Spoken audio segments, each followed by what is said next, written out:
let's talk about Dick Tracy number 5 from Matt Cave Comics. At first, I was ambivalent about this comic because I was like, it's taking a lot from the movie, and I guess the movie has now influenced the world of Dick Tracy. It's all just gang wars and stuff. It used to be in the old days of Chester Gould.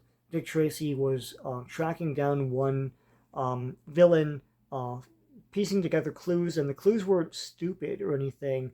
It was a mystery, and you had fun with the clever ways that Dick Tracy would track someone or find out someone, or find out where their hideout is, etc.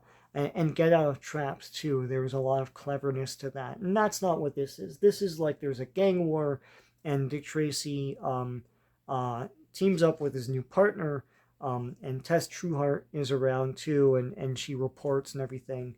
Um, but this is a really good series. And you know what? I thought it was going to be limited, but it looks like it's going to be ongoing, as indicated by the end of this issue. This issue wraps up the storyline that's been continuing since issue 1. And it is Dick Tracy. Dick Tracy, of course, is a classic character from the 30s and 40s, who was a household name for a good 4 decades or so, from comic strips and eventually into old black and white movies and serials, and a really unfortunate cartoon. I think in the 60s or 70s, I can't remember.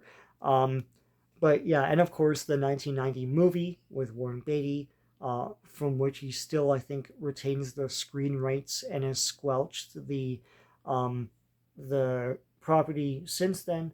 But hey, I digress. The thing about those old comics is that the villains that Dick Tracy fought always wore their sins on their face. So a prune face looked like a prune, flat top and a flat top. They all had a disfigurement of some sort. Here, Dick Tracy is coming from World War II, which I think was part of the comic series from the beginning, the comic strip series. Dick Tracy is arrested, and he's being transported, but someone runs off the truck, and it turns out to be Tess Trueheart. And Tess is driving like a maniac, and at one point, she runs a cop car off the road, and they're stunned. They're like, "What the hell? It's a cop!" Um, and it turns out to be this cop, but Dick Tracy knows who this is, and talks her down. She's a good cop. She's not taken in by Big Boy, who's the big bad of this entire comic.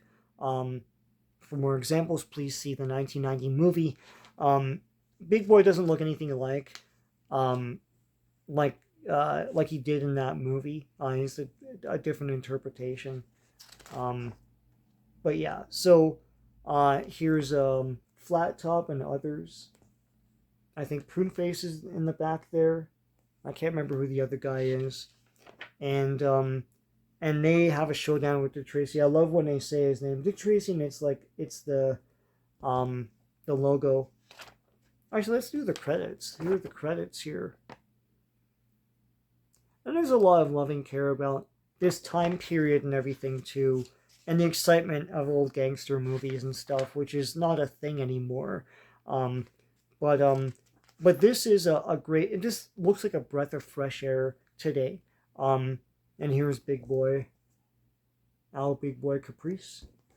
Um, and Dick Tracy's confronting him, and he's like, "I'm gonna get you eventually," you know. And he's like, "Oh yeah, are you now?" Um, but yeah, he's like, I'll be keeping an eye on you and stuff.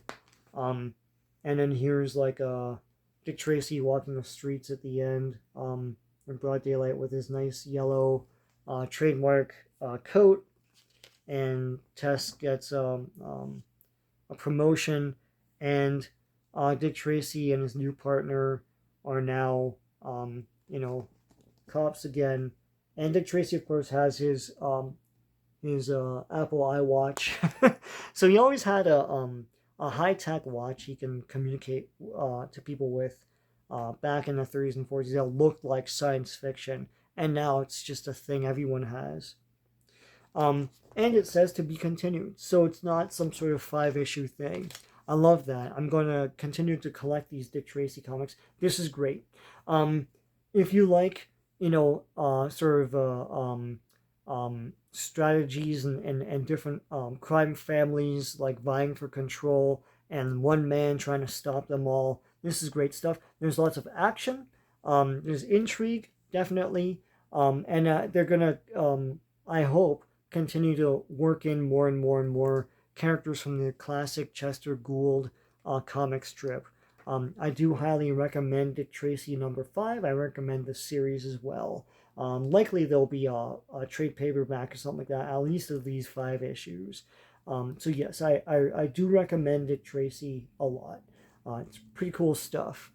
Please give a like to this video, and please, if you haven't already, please subscribe to this channel. It helps me out a lot. So until next time, take care.